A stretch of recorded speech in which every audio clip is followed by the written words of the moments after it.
सिर्फ जूम कर दो ऊपर की लाइन है सबसे पहले।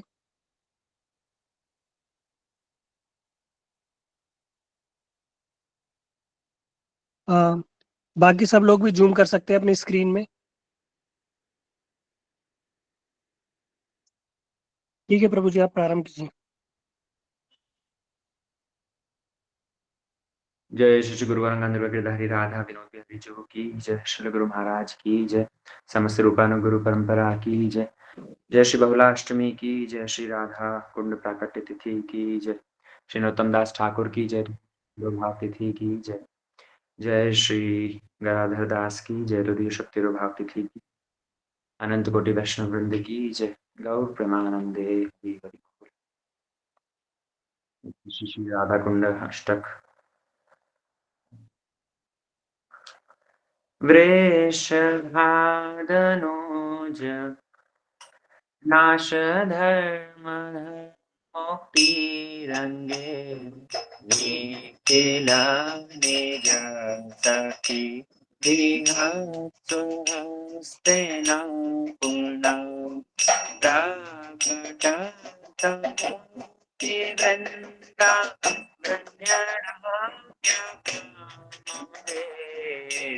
तदति सुरभिराधा कुंड में वसायो में ब्रज भूमि मूर शत्रु प्रेयसी नमिका में रसुलभम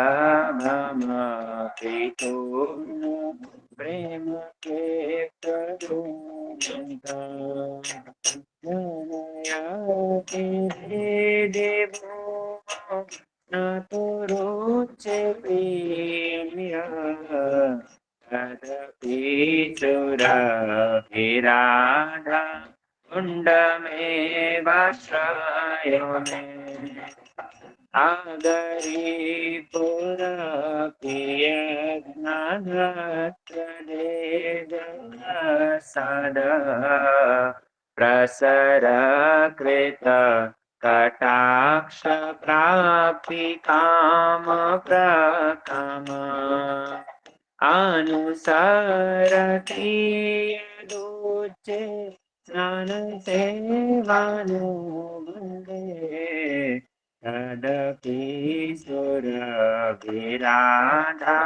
कुंड में वाश्रयो में ब्रज भुवन सुधांशो प्रेम भूमिकम ब्रज माधुरी किशोरी मौली रत्न प्रियव परिचितमापि नाम्ना यच्चते नेव तस्या तदपि सुरभिराधा कुण्डमेवाश्रयो मे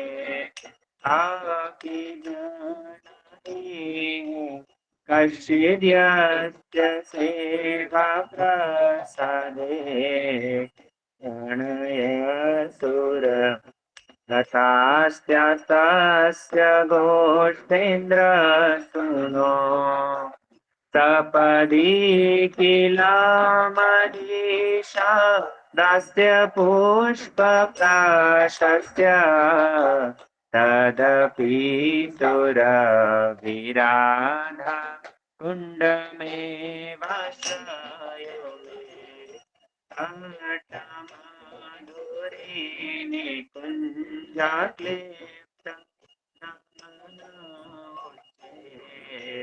निरपरिजानवर्गे संविभाज्यमस्तस्ते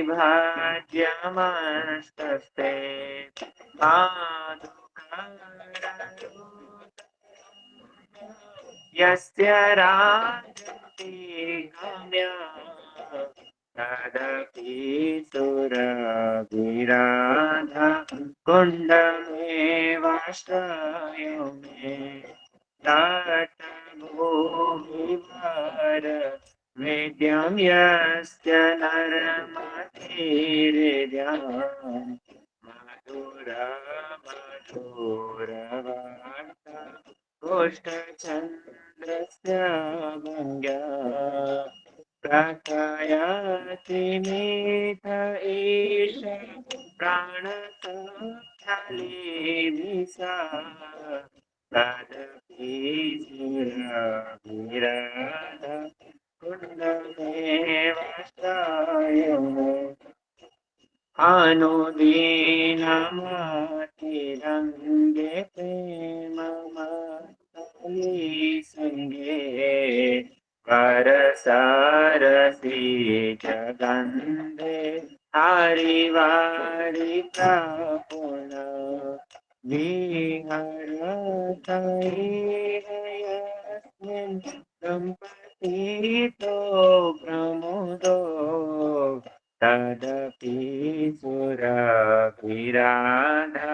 कुण्डमेवाश्रयो मे भाविकामति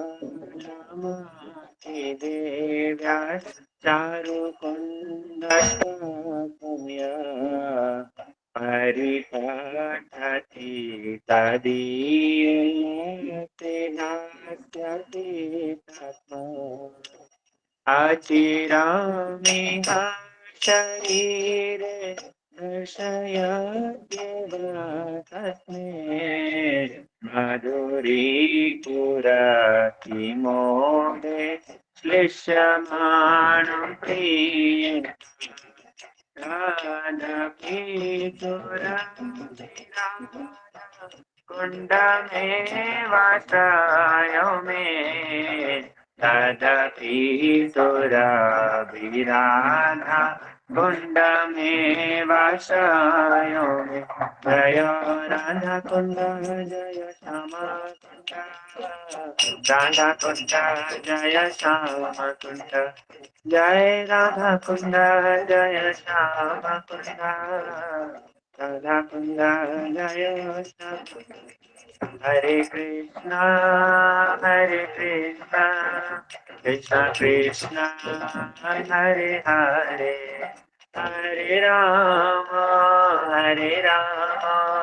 राम राम हरे हरे गौर हरि बोल हरि बोल हरि बोल हरि बोल निताय गौर हरि बोल हरि बोल हरि बोल हरि बोल निताय गौर प्रेमानंदे हरि हरि बोल। बोलो श्री श्री राधा कुंड की जय। श्री राधा कुंड प्राकट्य तिथि की जय। समस्त रूपानुगुरु परंपरा की जय। अनंत कोटि वैष्णव वृंद की जय। तो अब श्रीपाद सुंदर कुमार प्रभु जी हाँ आरंभ करेंगे। प्रभु जी एकदम रेडी बैठे हैं मुझे लगता है जैसे। हरे कृष्णा। ज्ञानतिमिरान्धस्य ज्ञानञ्जनशलाकया चक्षुरुन्मिलितं येन तस्मै श्रीगुरुवे नमः। गुरुवे गौरचन्द्राय राधिकास्तदालये कृष्णाय कृष्णभक्ताय तद्भक्ताय नमो नमः। सर्वप्रथम दीक्षा गुरु पाद पद्म नित्य प्रविष्ट ओम विष्णु पादष्टोत्तरशत श्री श्रीमशील भक्ति विनाशील नारायण गोसाई महाराज जी के चरणों में। तत्पश्चात नित्य प्रविष्ट ओम विष्णु पादष्टोत्तरशत श्री श्रीमशील भक्ति विनाशील स्वामी महाराज जी के चरणों में अनंत कोटि दंडवत प्रणाम ज्ञापन करते हुए उनसे अति कृपा की वांछा करता हूँ। आप सबको मेरा प्रणाम स्वीकार हो। हरे कृष्णा। तो आज हम इस पूरे ब्रह्मांड का सर्वश्रेष्ठ स्थान जो कि राधा कुंड है उसकी महिमा को श्रवण करेंगे और मुझे भी सौभाग्य प्राप्त हुआ राधा कुंड पे ही बैठ के राधा कुंड की महिमा का गान करने का। तो शुरू करते हैं। वैसे तो ये टॉपिक ऐसा है कि राधा कुंड की महिमा अगर कृष्ण भी गान करना चाहें तो नहीं कर सकते, बट अपने आप को शुद्ध करने के लिए हम प्रयास करेंगे। अरिष्टासुर का वध आप लोगों ने श्रवण किया होगा। पहले हम राधा कुंड का जो महिमा है कैसे वो प्रकाशित हुआ उसके बाह्य कारण, फिर हम आंतरिक कारण को श्रवण करेंगे। आज के दिन बहुला अष्टमी है और आज के दिन ही राधा कुंड का प्राकट्य भी बोला जाता है, लेकिन हमारे ग्रंथों के अनुसार चैत्र मास की पूर्णिमा के दिन ही भगवान ने अरिष्टासुर का वध किया था। तो राधा कुंड का प्राकट्य तो चैत्र मास की पूर्णिमा के दिन होना चाहिए। जिस प्रकार से भगवान श्री कृष्ण ने शिव चतुर्दशी वाले दिन ही कंस का वध किया था, लेकिन कार्तिक में ही कंस वध का बहुत बड़ा मेला लगता है मथुरा में। जैसे बलराम जी का हम लोग बलदेव पूर्णिमा मनाते हैं, तो ब्रज में कई लोग बलराम जी की छठ बनाते हैं, दाऊ छठ, बलराम छठ पूजा होती है। तो ये कहीं ना कहीं काल भेद के अनुसार है, कोई ना कोई कल्प भेद के अनुसार है। तो जैसा भी हो, लेकिन आज के दिन ये प्रचलन में है कि राधा कुंड का प्राकट्य हुआ, और आज के दिन बहुत सारे लोग राधा कुंड स्नान करने भी आते हैं। तो हम राधा कुंड की महिमा को श्रवण करते हैं। कंस का एक असुर जिसका नाम था अरिष्टासुर, यद्यपि ब्रज के अंदर कोई भी असुर कंस के भेजने से आ नहीं सकता, क्योंकि ब्रज की सीमा ऐसी है कि जहां पे एक बारी जब कंस भी आया तो वो गोपी बन गया था। तो ब्रज के अंदर अगर कोई भी आता है तो वो कहीं ना कहीं पूर्णमासी देवी की ही आदेश से ही आता है। और ये जितने भी असुर जो ब्रज में आते हैं, ये लीला को पुष्ट करने के लिए ही आते हैं।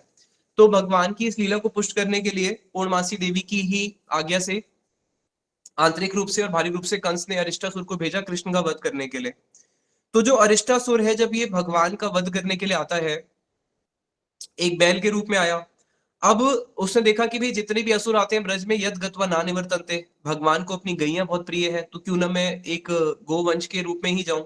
तो जब वो यहाँ पे आया, उसका इतना बड़ा विकार रूप था कि वर्णन आता है कि उसका जो पीछे की साइड थी, उसका जो पृष्ठभाग था, वो पृष्ठभाग इतना ऊंचा था कि मानो ऐसे लगता था कि वो पर्वत हो।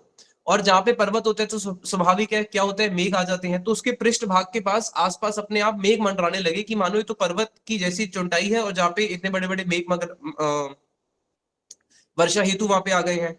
अब इतना बड़ा जो इसका रूप था, और उसके बाद इसकी जो पूंछ दी, इसने अपनी पूंछ को उठा के सारे मेघों को त्रस्त व्यस्त कर दिया। तो सोचो कितना बड़ा इसका विराट रूप होगा।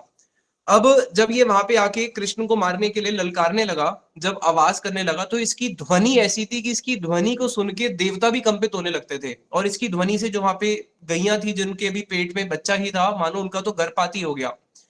अब इतना बड़ा एक विराट असुर सामने खड़ा है, तो जितने भी ब्रजवासी हैं उसकी ध्वनि से ही भयभीत हो गए हैं। तो सब कृष्ण रक्ष माम, कृष्ण रक्ष माम, कृष्ण को पुकारते हैं। उतने में ही कृष्ण क्या करते हैं, उसको ललकारने के लिए, अब आप इमेजिन करो कहाँ इतना बड़ा विशाल एक मानो पर्वत के समान असुर खड़ा है, और सामने एक छोटा सा बालक। तो कहाँ इतना बड़ा पर्वत और कहाँ छोटा सा बालक।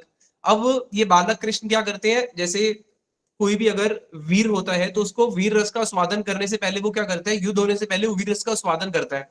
तो कृष्ण ऐसे ऐसे करके अपने हाथों को पीटना शुरू करते हैं कि हाँ बस अब मैं अपनी ताकत दिखाऊंगा और इसके साथ युद्ध करूंगा।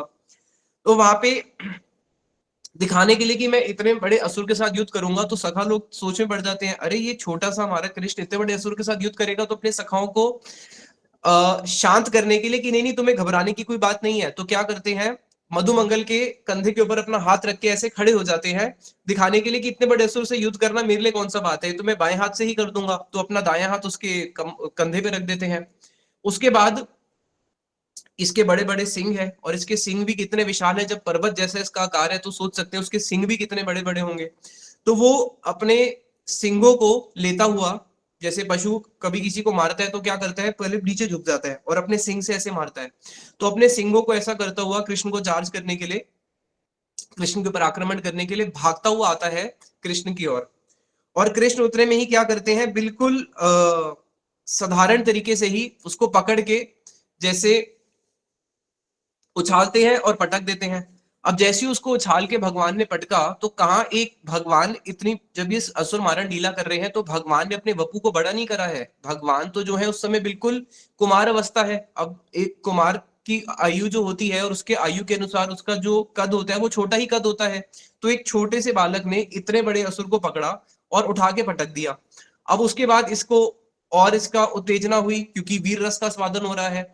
अब जब ये फिर से भागता है तो भगवान फिर क्या करते हैं, उसको सीधा लात मारते हैं और लात मार के फिर वो दूर गिर जाता है।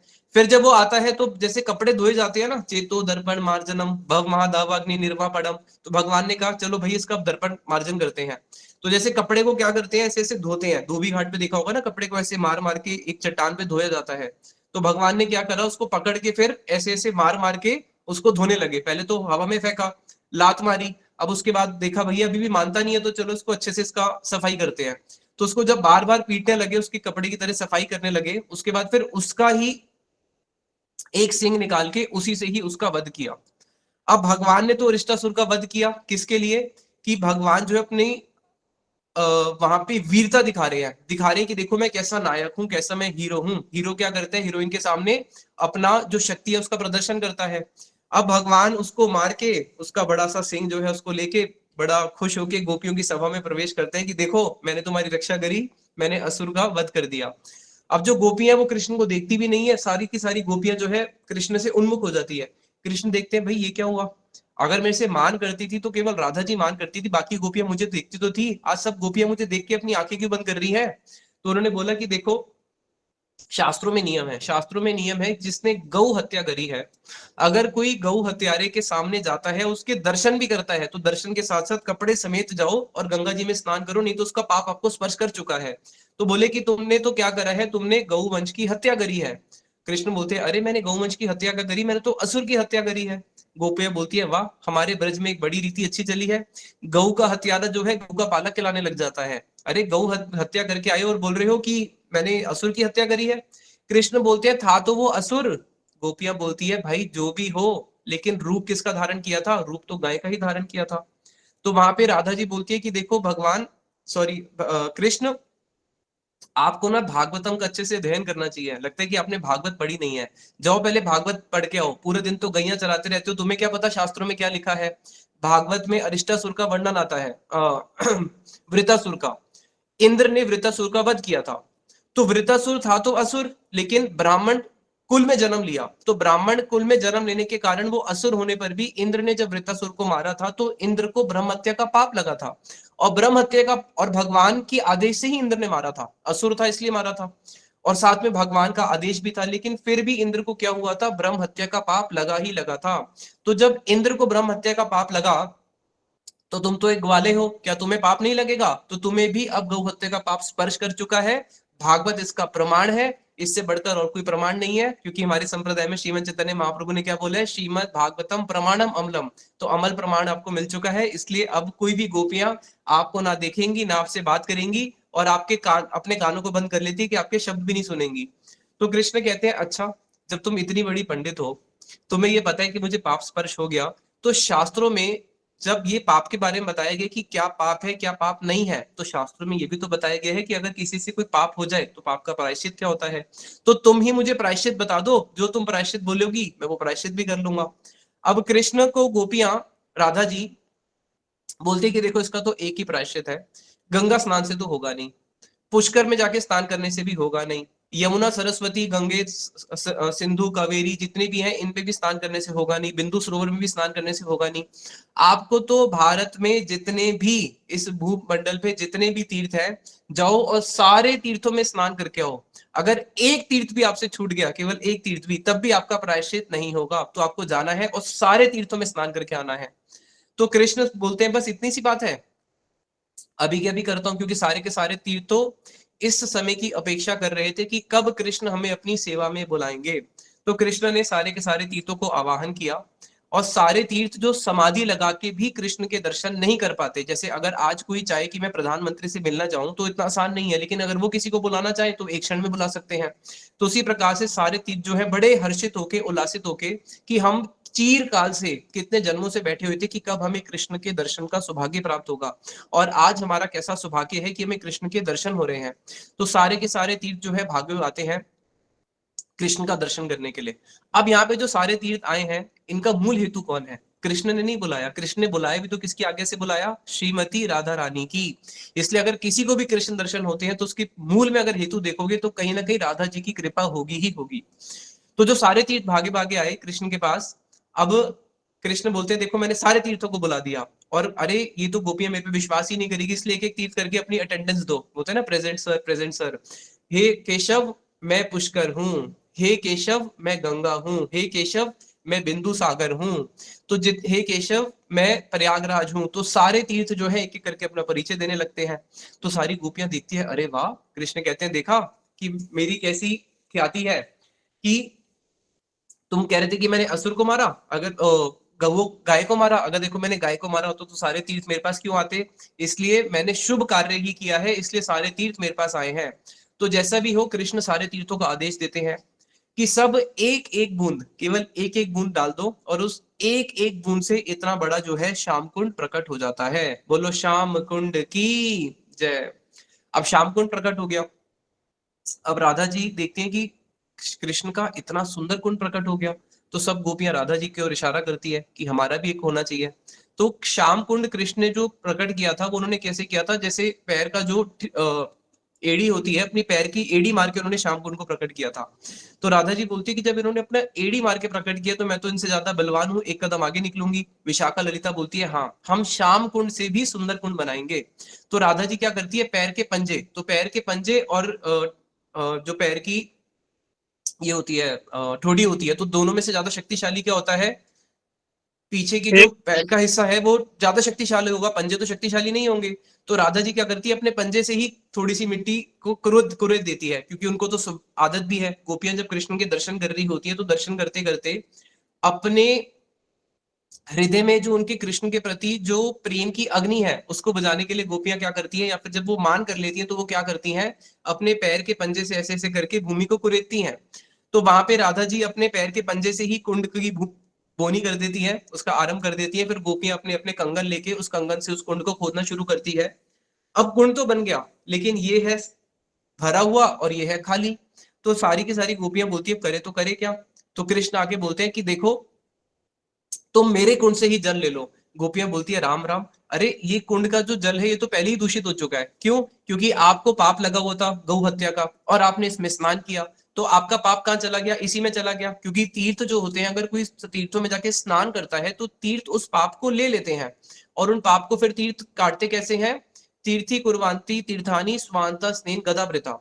अगर कोई भगवान का भक्त तीर्थ में जाता है तो बताया कि तीर्थों को तीर्थत्व प्रदान करने की शक्ति किसमें है, तीर्थों को तीर्थत्व प्रदान करने की शक्ति जो है वो भगवान के भक्तों में है। क्यों? क्योंकि वो अपने हृदय के अंदर स्वांत स्नेन गदाव्रता, वो अपने हृदय के अंदर भगवान विष्णु को या राम को, कृष्ण को अपने हृदय के अंदर लेके चलते हैं जो जिसके भक्त हैं। तो उनके आने से वहां पे क्या होता है, तीर्थ भी पवित्र हो जाते हैं। इसलिए तीर्थों में तो लाखों लोग जाते हैं, अब भक्त तो गिने चुने हैं। तो इसलिए तीर्थों ने प्रभु से पूछा कि अगर लाखों लोग करोड़ों लोग कलयुग में आएंगे और यहाँ पे आके सब अपने पाप धोएंगे, भक्त तो एक ही आएगा। बोला अरे ब्रह्मांड तारीते शक्ति धरे जने जने, कि मेरे एक भक्त में इतनी शक्ति है कि वो पूरे ब्रह्मांड के जो जीव हैं उन सबके पापों को काट सकता है। तो अगर मेरा एक भक्त भी वहां पे आके स्नान करेगा तो तुम्हारे सारे के सारे पाप जयराम जी की हो जाएंगे। तो खैर गोपियां बोलती है भैया उसमें तो पाप स्पर्श हो चुके, इसलिए हम तो तुम्हारे कुंड का जल लेंगे नहीं, हम तो मानसी गंगा से लेके आएंगी। तो सारी गोपियां जो है मानसी गंगा की ओर चलना शुरू करती हैं। जैसी सारी गोपियां मानसी गंगा की ओर चलना शुरू करती हैं तो जितने भी तीर्थ हैं वो रोना शुरू कर देते हैं, और वो राधा जी के सामने आके वहीं पे प्रकट हो जाते हैं मानसी गंगा के मार्ग में जब वो जा रही हैं कृष्ण के आदेश से। और सारे तीर्थ बोलते हैं कि देखो आशा भरे अमृत सिंधुमय कथंचित कालो मयति गमिता किल सांप्रतम ही त्वम चेत कृपा मई विधास्य असी ना एव प्राणेर ब्रजे च वरुरु बकारेण अपि। ये हमारे गोस्वामियों का भाव है कि मैं बड़ी सुंदर आशाएं लेके आया था कि मैं ब्रज में रह के भजन करूंगा और ब्रज में रह के भजन करूंगा, लेकिन यहाँ पे रहते हुए भजन करते हुए कालो मयति गत्यतम किल सांप्रतम ही, किसी प्रकार से बड़े कष्ट से मैं अपने काल को व्यतीत कर रहा हूं। लेकिन अगर मुझे राधा रानी की कृपा नहीं मिली ना एव प्राणेर, तो मैं अपने प्राणों को धारण करके क्या करूंगा। अगर मुझे राधा रानी की कृपा नहीं मिली, प्राणेर क्या, फिर आगे कहते हैं च वरुरु बकारेण अपि, कि फिर मैं बकासुर को मारने वाले कृष्ण, मैं उन कृष्ण की कृपा को प्राप्त करके भी क्या करूंगा, या फिर मुझे ब्रज से भी क्या प्रयोजन। अगर राधा रानी हमें आपकी कृपा नहीं मिली तो हमारा ब्रज में आना, ब्रजवास करना, यहाँ तक कि कृष्ण के श्याम कुंड में जाके कृष्ण का वास करना, कृष्ण की सेवा भी हमारा सब क्या हो गया, निरर्थक हो गया है। जिसको शीला भक्ति विनोद अपने ठाकुर भक्ति विनोद ठाकुर जी अपने कीर्तन में बोलते हैं, राधा भजने यदि मति नहीं बेला कृष्ण भजन तब अकारण गेला, कि अगर तुम्हारी मति राधा जी के भजन में नहीं लगी और तुमने कृष्ण भजन प्रचुर मात्रा में किया तो वो तुम्हारा भजन भी क्या हुआ, अकारण गेला, बिना कारण के ही जयराम जी की आपका सारा भजन स्वाहा हो गया। तो वहां पे सारे तीर्थ जो है राधा जी से प्रार्थना करते हैं कि देखो जो त्रिलोकी नाथ है जिनकी सब वंदना करते हैं, और वो भी जिनके चरणों में जावा पुष्प का रस लगा के अपने जीवन को सार्थक मानते हैं, ऐसे जो श्याम सुंदर कृष्ण हैं और उनकी जो प्रेसी हैं, जो आप उनकी जो स्वामिनी है श्रीमती राधा रानी, आप कृपया करके हमारे ऊपर एक कृपा का कटाक्ष कीजिए। तो जब वो उनसे प्रार्थना करते हैं सारे तीर्थ, तो राधा जी बोलती है बोलो क्या चाहते हो। बोले हम तो ये चाहते हैं कि बस हमें आपके कुंड में वास मिले, हमें श्याम कुंड में वास मिले ना मिले, लेकिन हमें आपके पास वास चाहिए। तो राधा जी तो कृपामय है, राधा जी उनके ऊपर कृपा का कटाक्ष करती हैं, और जितने भी तीर्थ हैं अब वो श्याम कुंड से राधा कुंड में कैसे जाते हैं? अगर कोई हर्षित होगा तो हर्षित होने के साथ साथ क्या होगा, वो उछलेगा। तो अब जितने भी तीर्थों का जल था वो तो श्याम कुंड के ऊपर से ऐसे राधा कुंड के ऊपर जाना चाहिए जो बीच का संगम है, लेकिन वो ऊपर से नहीं जाते, वो नीचे से जाते हैं। क्यों? ये दिखाने के लिए राधा कृष्ण सदा एक ही रूप, कि राधा और कृष्ण जो है वो दो रूप नहीं है, राधा और कृष्ण जो है वो सदा एक ही रूप है। इसलिए जो राधा कुंड है और जो श्याम कुंड है उसमें अंतर नहीं है, वो दोनों एक ही है। तो इसलिए सारे के सारे तीर्थ जो है, श्याम कुंड और राधा कुंड का जो संगम है, अगर आप लोग आए होगे तो देखा होगा वहां नीचे से जल जाता है। तो सारे तीर्थ जो है उनको फिर राधा कुंड में वास मिल जाता है।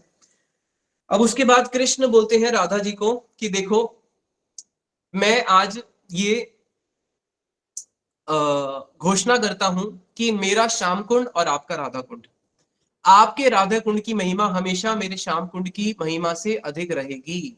और साथ ही साथ में जो भी मैं नित्य प्रति, भगवान कृष्ण राधा जी को बोला, मैं नित्य प्रति रोज आके इस राधा कुंड में स्नान करूंगा, और जो भी आपके इस राधा कुंड में स्नान करेगा वो मेरा प्रिय बन जाएगा।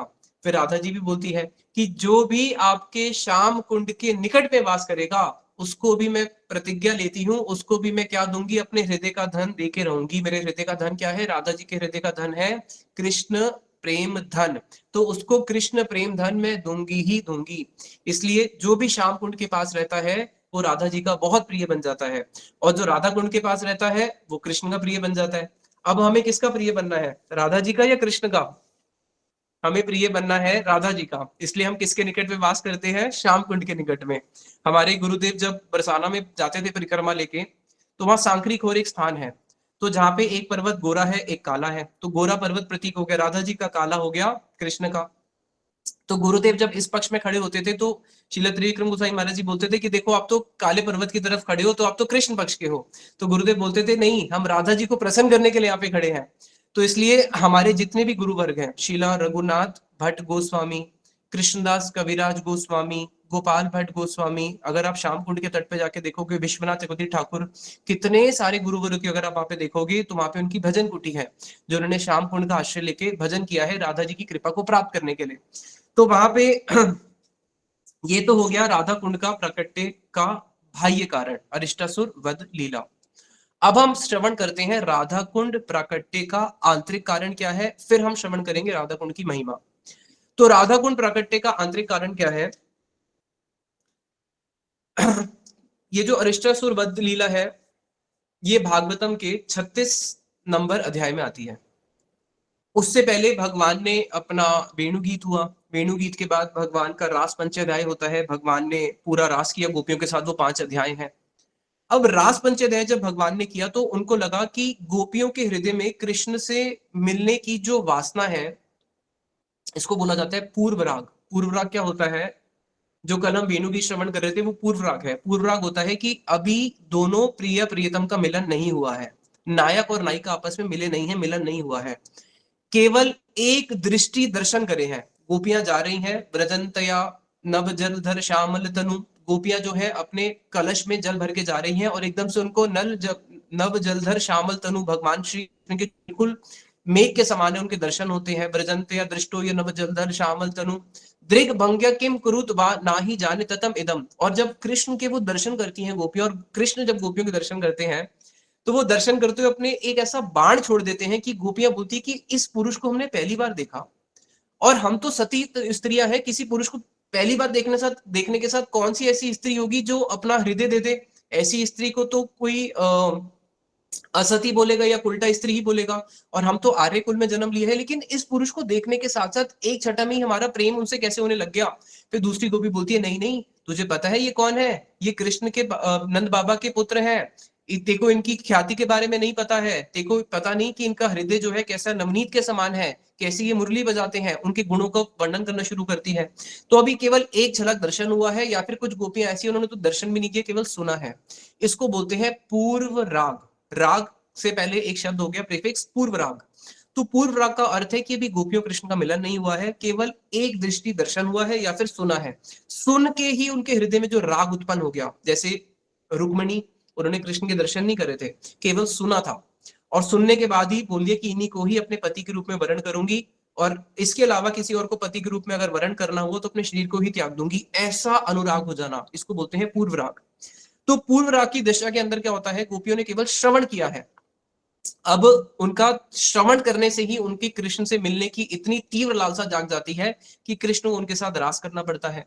अब उनकी उस लालसा को शांत करने के लिए भगवान ने क्या किया, पूर्व राग के बाद मिलन हुआ, मिलन भी कैसा हुआ, रास हुआ, और वो रास भी कैसा हुआ, एक रात्रि का नहीं हुआ, एक रात्रि के अंदर ब्रह्मा जी की, कई लोग बोलते हैं एक रात, कई कई जगहों पे जो हमारे रसिक गुरु भर गए बोलते हैं एक रात के पता नहीं कितने ब्रह्मा निकल गए होंगे, तो ऐसा रास हुआ। अब उसके बाद गोपियों का जो वीर्य है रास के बाद, पूर्व राग में तो उनका वीर्य बढ़ ही रहा था, अब रास के बाद वीर्य कम होना चाहिए या बढ़ना चाहिए, अगर भौतिक दृष्टि से देखा जाए तो कम होना चाहिए, लेकिन अब रास के बाद जो गोपियों का वीर्य है वो और 100 गुना बढ़ जाता है और वर्धित हो जाता है। क्यों? क्योंकि अब कृष्ण का पहले तो पूर्व राग में ऐसी स्थिति थी, तो अब तो उनका मिलन हो चुका है, और मिलन भी कैसा हुआ है, वो रात्रि भी कैसी थी, इतनी लंबी रात्रि थी। अब गोपियों का जो वीर्य है कृष्ण के प्रति और अधिक बढ़ जाता है, तो कृष्ण देखते हैं भाई अब तो क्या करना पड़ेगा, नित्य ही रास करना पड़ेगा, तो कृष्ण के साथ उनका नित्य ही रास होता है। अब जब नित्य ही रास होता है तो वीर्य जो है और अधिक बढ़ने लग जाता है। क्यों? क्योंकि कृष्ण के साथ जो भी व्यक्ति कृष्ण भक्ति में आता है तो कृष्ण प्रेम के साथ में एक वस्तु हमेशा जुड़ी हुई है, और वो है अतृष्णा, यानी कि उस अतृप्ति, तो अतृप्ति और तृष्णा बढ़ जाना, तो दो चीजें होंगी, तृष्णा बढ़ती रहेगी और जो तृप्ति है वो कभी नहीं होगी, वो और अतृप्ति होती रहेगी। जैसे किसी को बहुत पानी की प्यास लग रही है, अब जितनी पानी की प्यास लग रही है वो उतना ही ज्यादा पानी पिएगा, अब जितना पानी पिएगा उतना क्या होगा, उतनी प्यास बुझेगी। लेकिन भक्ति में उल्टा है, कृष्ण प्रेम में उल्टा है, जितनी आपकी तृष्णा बढ़ती रहेगी उतनी ही साथ में अतृप्ति भी होती रहेगी। तो वहां पे जो गोपियां हैं उनकी अतृप्ति उनकी इतनी बढ़ जाती है कि गोपियां जो है, गोपी का अर्थ क्या है, गोपी का अर्थ है गोप्य, गो किसी चीज को गोपन करना, उसको बोलते हैं गोपी, जो किसी वस्तु को क्या करती है, गोपन करके रखती है, गोपे अपने हृदय में रखती है। तो गोपी के दो अर्थ है, पहला अर्थ है कि जो किसी वस्तु को हमेशा गोपे अपने अंदर ही छुपा के रखती है, मैनिफेस्ट नहीं करती है। दूसरा गोपी का अर्थ वो है जिसके पेट में कुछ नहीं बचता, जिसके पेट में कुछ नहीं बचता, तो दोनों अर्थ विपरीत हो गए ना, एक तो हो गया गोपे जो सब कुछ गुप्त छुपा के रखती है, और दूसरा हो गया जिसके पेट में कुछ नहीं बचता। तो इसका अर्थ है कि वो अपने भावों को, तो गोपी है ना, तो वो तो अपने भावों को तो छुपा के रखेगी, अगर किसी को परपुरुष से प्रेम हो गया तो वो थोड़ा ना बताएगी, लेकिन वो छुपा के तो रखती है, किसके सामने, संसार में सबके सामने, अपने ससुर कुल के सामने, अपने मायके में, अपने पति में, समाज में, गुरुजनों के आगे, सबके सामने छुपा के रखेगी। लेकिन जब एक गोपी दूसरे गोपी से मिलेगी तब वो छुपा नहीं पाएगी, तब वो छुपाने का अगर प्रयास भी करेगी तो गोपियों के जितने भी शब्द हैं उसके ड्यूअल मीनिंग्स होते हैं, ड्यूअल मीनिंग्स, मारो मत जाने दो, मारो मत जाने दो, अब शब्द तो ये चार ही है ना, मारो मत जाने दो, बोलने का अर्थ है मारो मत जाने दो, इसको मारो इसको जाने मत देना, मारो मत जाने दो, इसको मारो मत इसको जाने दो, तो ड्यूअल मीनिंग। लेकिन उनके जो शब्द होते हैं उसमें ड्यूअल मीनिंग, ट्रिपल, 4, 5, 6, 7, 8 कितने मीनिंग होते हैं, उसकी कोई सीमा ही नहीं है। तो इसलिए जब एक गोपी अगर दूसरी गोपी को कुछ बोलती भी है, अगर वो अपने भावों को छुपाना भी चाह रही है, जैसे वेणु गीत में आता है, अक्षणवताम फलम इदम न परम विदामा सख्य ब्रज सुतयोर वेणु जुष्टम, की ब्रज सुतयोर, ये जो ब्रज सुतयोर, ब्रज के जो ईश है नंद बाबा, उनके सुतयोर, उनके दोनों पुत्र, अब वहां पे जब वो महिमा गान कर रही है कि इन नेत्रों का फल तो क्या है, नेत्रों का फल है इन दोनों के दर्शन करना, और कैसे जब अपने सखाओं के साथ जा रहे हैं, गैयाओं के साथ जा रहे हैं, और दोनों कृष्ण बलराम, अब वहां पे गोपी दोनों का अर्थ नहीं बोलना चाह रही, वो कृष्ण बलराम नहीं बोलना चाह रही, और ना ही वो उनके सखाओं के साथ या गैयाओं के साथ बोलना चाह रही है, वहां पे तो बोलना चाह रही है कि इन दो नेत्रों का फल है कृष्ण के दर्शन करना। लेकिन वहां पे उन्होंने बात को घुमा दिया कि अगर मेरे कहीं ऐसे ना हो कि मेरे प्रति कृष्ण, मेरा कृष्ण के प्रति जो अनुराग है वो प्रकटित हो जाए, इसलिए अपनी बात को हमेशा छुपाती है। जैसे राधा जी बोलती है मां स्पर्शात, मां मतलब होते हैं नहीं, कृष्ण मेरा स्पर्श मत करो, मां स्पर्शात, नहीं नहीं, डबल बारी हो गया ना, डोंट टच मी, तो negative plus negative is equal to positive, बचपन में पढ़ा था ना स्कूल में। तो वहां पे उनके हर शब्द कैसे होते हैं, उसका डबल मीनिंग होता है, जिसके अंदर वो अपनी बात को छुपाती भी है और वो मैनिफेस्ट भी हो जाती है। अब कृष्ण ने देखा, गोप्य कृष्ण वनम जाते तम अनुत्रत चेतसा, कि अब कृष्ण ने देखा कि गोपियां क्या कर रही हैं, कृष्ण लीला प्रगायंतो, कि अब कृष्ण की लीलाओं का गोपियों ने दिन में भी गान करना शुरू कर दिया। और वो कर कैसे रही है? कर तो वो ऐसे रही है कि वो छुपाना चाह रही है, लेकिन जिसको पकड़ना है वो पकड़ लेगा। कृष्ण ने देखा भैया जो मेरी रात की लीला है, अगर वो दिन में गाना शुरू करेंगी तो भैया तो गड़बड़ हो जाएगी। अब ब्रज में मैं कैसे, क्योंकि डर लगता है, यही तो परकीय रस है जिसके अंदर छिप छिप के मिलते हैं। अब कृष्ण रात को तो गोपियों से रास कर रहे हैं, लेकिन दिन में बड़ा डर रहे हैं कि भैया तो गोपियां, अब इनका तो दिन में भी इनको कुछ ना कुछ करना पड़ेगा, दिन में भी इनसे मिलना पड़ेगा। तो वहां पे कृष्ण ने क्या किया? कृष्ण ने देखा कि अब मुझे इन गोपियों के साथ दिन में भी रास करना पड़ेगा। रात को तो होता ही है, अब दिन में भी इनसे मिलना पड़ेगा, नहीं तो इनका जो विरह है वो और बढ़ता जा रहा है। तो फिर वहां पे कृष्ण इस लीला को आविष्कार करने के लिए पूर्णमासी देवी को इशारा करते हैं कि अब मुझे दिन में मिले तो मिले कहां। तो इसलिए जो राधा कुंड स्थान है, इसकी लोकेशन जो है परफेक्ट लोकेशन है। कैसे? एक तरफ गिरिराज जी हैं और कृष्ण अपनी गैयाओं को चराने के लिए गिरिराज जी की तरफ आते ही हैं। तो इसलिए जो राधा कुंड है वहां से दो मार्ग निकल रहे हैं। एक मार्ग जो है वो जाता है श्याम कुंड होते हुए गिरिराज जी की तलहटियों में, जहां पे हमेशा कृष्ण के सखा उस मार्ग को हमेशा गार्ड करके रखते हैं कि कोई और भी जातीय व्यक्ति वहां पे नहीं आना चाहिए, और कृष्ण के सखा ही वहां पे जो है गैया चरा रहे होते हैं। अब कृष्ण आए हैं गैया चराने, और वहीं पास में गिरिराज जी के पास कौन है? राधा कुंड, श्याम कुंड। तो कृष्ण को मौका मिल गया, गैया चराते चराते वो फिर गोपियों की सभा में आ जाते हैं। और दूसरा मार्ग जो है राधा कुंड का, वो जाता है गौरी कुंड की ओर, जहां पे चंद्रावली का स्थान है। तो अब कृष्ण अगर चंद्रावली के पास जाना भी चाहे गोवर्धन से तो नहीं जा सकते, क्योंकि बीच में क्या है? बीच में वॉच टावर पटा हुआ है, सारी गोपियों का स्थान है, विशेष रूप से उनका गढ़ है, वो हो गया राधा कुंड। तो अगर जाना भी चाहे तो वहां से नहीं जा सकते हैं। और अगर कृष्ण से मिलने के लिए मानो चंद्रावली आना चाहे तो चंद्रावली भी नहीं आ सकती, क्योंकि उसको अगर आना पड़ेगा गोवर्धन में मिलने के लिए तो कहां से आना पड़ेगा? वाया राधा कुंड ही आना पड़ेगा, मार्ग है। अब राधा कुंड में कैसे आए? वहां पे तो पहले ही जो सखियां हैं वो पहरेदार के रूप में वृंदा देवी भी खड़ी हैं, तो ललिता की सखियां आ नहीं सकती, कृष्ण वहां जा नहीं सकते। अब राधा कुंड जो है बिल्कुल कहाँ पे है? मुखरई गांव के पास में है, बिल्कुल हमारे जहाँ पे भी हमें राधा कुंड पे जो हमारा स्थान भी है पास में मुखरई है। तो मुखरई क्या हो गया? राधा जी की नानी का स्थान। अब राधा जी को तो और बहाना मिल गया कि मैं कहाँ पे जा रही हूँ? अपने ननिहाल जा रही हूँ। और ननिहाल में आके फिर क्या होता है? ये वास्तविक में ननिहाल का बहाना मिल जाता है और राधा कुंड पे ही आ जाती हैं। तो इसलिए जो राधा कुंड का जो लोकेशन है वो इतनी प्रोमिनेंट है कि जहां पे कृष्ण स्वच्छंद रूप से राधा जी के साथ विहार कर सकते हैं, और उनको मौका भी मिल जाता है क्योंकि गिरिराज जी पे ही दिन रात मतलब पूरे दिन यहाँ पे गैया चरा रहे होते हैं। अब क्या होता है? तो हाँ, जो मैं आपको गोपे का अर्थ बता रहा था कि गोपियां जो है उनके शब्द ऐसे होते हैं जिसमें वो छुपाना भी चाहे तो नहीं छुपा सकती है। इसलिए शास्त्रों में से 7 चीजें बताई गई है जिसको कोई छुपाना भी चाहे तो नहीं छुपा सकता। जैसे किसी को खांसी हो रही है, कैसे छुपाओगे? खांसी तो छुपा नहीं सकते ना। जैसे किसी के हृदय में किसी के प्रति मत्सरता भाव है, अब वो मत्सरता भाव नहीं छुपाया जा सकता। अपनी हंसी, अपने हृदय में जो प्रेम है, तो कई चीजें हैं जिसको नहीं छुपाया जा सकता। तो वहां पे जो कृष्ण है, अब कृष्ण ने रास कर लिया, अब देखा मेरे को दिन में मिलना है, तो फिर ये वाली लीला होती है जिसको हमने सुना अभी, अरिष्टासुर लीला। क्यों? क्योंकि अब जो कृष्ण की जो अष्टकालीन लीला है जिसको 8 भागों में बांटा गया है, उन 8 भागों में से जो सबसे बड़ी लीला है वो होती है मध्याह्न लीला, सुबह 10:48 से लेकर दोपहर के 3:36 तक। और दूसरी जो बड़ी लीला सेम टाइम रात को 10:48 से लेकर सुबह के 3:36 तक, वो होती है भगवान की निशा लीला, जिसमें रात्रि के समय वो गोपियों के साथ रास करते हैं। तो ये 2 ऐसी लीला है जो सबसे बड़ी लीला है जिसके अंदर कृष्ण गोपियों से मिलते हैं। तो ये जो मध्याह्न लीला है, कृष्ण रोज मध्याह्न लीला में इसी समय मध्याह्न में कहां पे आते हैं? नित्य, क्योंकि उन्होंने जब राधा कुंड प्रकट हुआ बोला ना कि मैं तुम्हारे राधा कुंड में नित्य स्नान करने आऊंगा, तो राधा कुंड में नित्य ही कृष्ण स्नान करने के लिए आते हैं इस मध्याह्न लीला के समय। अभी प्रश्न होता है कि भाई तो राधा कुंड श्रेष्ठ क्यों हो गया? अब हम राधा कुंड की महिमा को श्रवण करते हैं कि राधा कुंड कृष्ण तो प्रेम सरोवर में भी मिलते हैं, अप्सरा कुंड में भी मिलते हैं, नवल कुंड में भी मिलते हैं, वृंदावन में भी मिलते हैं, बंशीवट में भी तो रास हुआ है, लेकिन ये सबसे श्रेष्ठ स्थान क्यों है? उसको हम श्रवण करते हैं। एक स्टेप और आगे बढ़ना पड़ेगा। जो बंशीवट में रास हुआ है वो है शरदिया रास, और उसके अंदर हर प्रकार की गोपियां थी, श्रुति चरी भी थी, मुनि चरी भी थी, हर प्रकार की गोपियां थी, विपक्षा भी थी, तटस्था भी थी, सुहृद भी थी, उसमें चारों पक्ष की गोपियां थी, चारों प्रकार की गोपियां थी।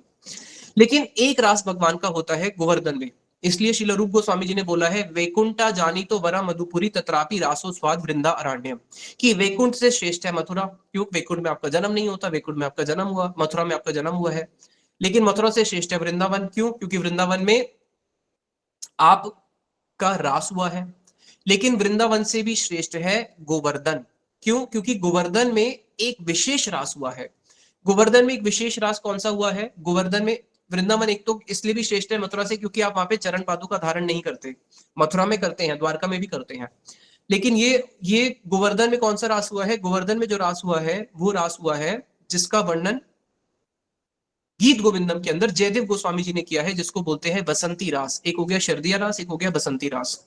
तो जो बसंती रास है वो शरदिया रास से श्रेष्ठ है। क्यों श्रेष्ठ है वो उस टॉपिक अभी इतना स्पर्श नहीं करेंगे, लेकिन मुख्यतः इसलिए श्रेष्ठ है क्योंकि वहां पे केवल राधा पक्षी गोपियां हैं और वहां पे अनेक पक्षी गोपियां हैं, और प्रेम और ज्यादा मैनिफेस्ट होता है जहां पे क्या होता है, केवल राधा पक्षी गोपियां होती है।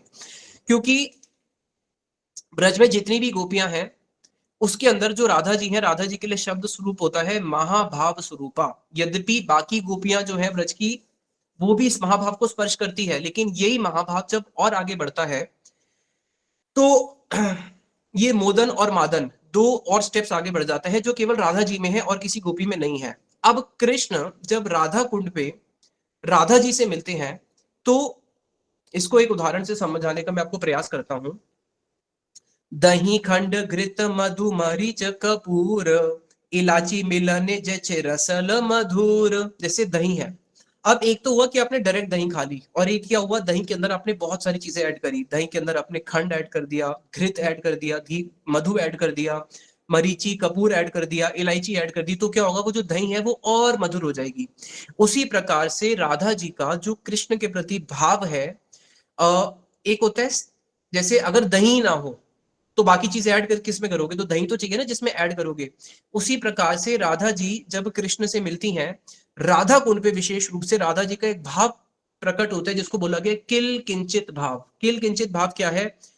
गर्व, अभिलाष, रुदित, स्मित, असूये, भव, क्रोधाम। ये 7 चीजें जब एक साथ प्रकट होती हैं वो केवल राधा जी में ही हो सकती हैं। और वो कहां पे हो सकती है? राधा जी में ही होगी, और होंगी भी राधा कुंड पे ही होंगी। तो राधा कुंड पे जब कृष्ण राधा जी से मिलते हैं तो उनका किल किंचित भाव प्रकट होता है। गर्व, जैसे किसी को गर्व हो जाता है, अरे देखो कृष्ण मेरे हैं, कृष्ण मेरे अधीन है, तो ये गर्व हो जाना। उसके बाद अभिलाषा, अभिलाषा जाग जाना, आज तो कृष्ण के साथ निश्चित रूप से कृष्ण जो है आज राधा जी के वश में ही रहेंगे, अभिलाषा हो जाना। उसके बाद साथ ही साथ में रुदित, अभी प्रश्न है किसी के अंदर गर्व आ रहा है, गर्व के साथ में इतनी अच्छी अभिलाषा जाग रही है, तो क्या वो रुदित, क्या वो रोएगा? लेकिन राधा जी उस समय रोती भी हैं। उसके बाद स्मित, साथ ही साथ में रो रहा हो कोई व्यक्ति और साथ में हंस रहा हो, ये कभी देखा है? चलो ये भी कभी देखने को मिल जाता है, खुशी के आंसू है। तो कोई साथ में क्या कर रहा है, रो भी रहा है और हंस भी रहा है, असूये। लेकिन उस समय असूया कैसे जाग जाएगी, ईर्ष्या कैसे जाग जाएगी? लेकिन उसी समय राधा जी कृष्ण के प्रति उनका ईर्ष्या भाग भी जाग जाता है। चलो ये सब हो गया, लेकिन क्या प्राइड, उनके अंदर एक गर्व है, तो गर्व जो वहां भय तो नहीं होगा, लेकिन साथ से साथ में भय भी आ जाता है राधा जी के अंदर। तो भय के साथ में फिर कृष्ण के प्रति उनके अंदर एंगर भी जाग जाता है, क्रोध, वो एकदम क्रोधियती हो जाती है उनके प्रति। तो ये 7 के 7 भाव हर्ष के साथ में जब जुड़ जाते हैं, किसके साथ में? हर्ष के साथ में, तो इसको बोलते हैं किल किंचित भाव।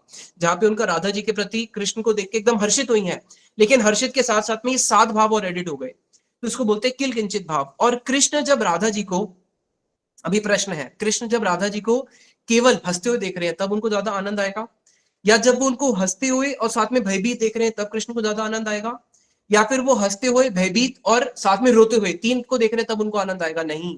जब कृष्ण राधा कुंड पे राधा जी के किल किंचित भाव के दर्शन करते हैं, जिसके अंदर ये 8 भाव हर्ष के साथ जुड़ के 7 संजारी भाव, हर्ष के साथ ये 7 भाव जुड़ के जब किल किंचित भाव में जब वो राधा जी के दर्शन करते हैं, तो चैतन्य चरितामृत ने बताया कि उस समय कृष्ण को कैसा आनंद आता है। ए भाव युक्त देखी राधा अस्य नयन। अब ये सारे के सारे भाव राधा जी के नेत्रों में कृष्ण दर्शन कर रहे हैं।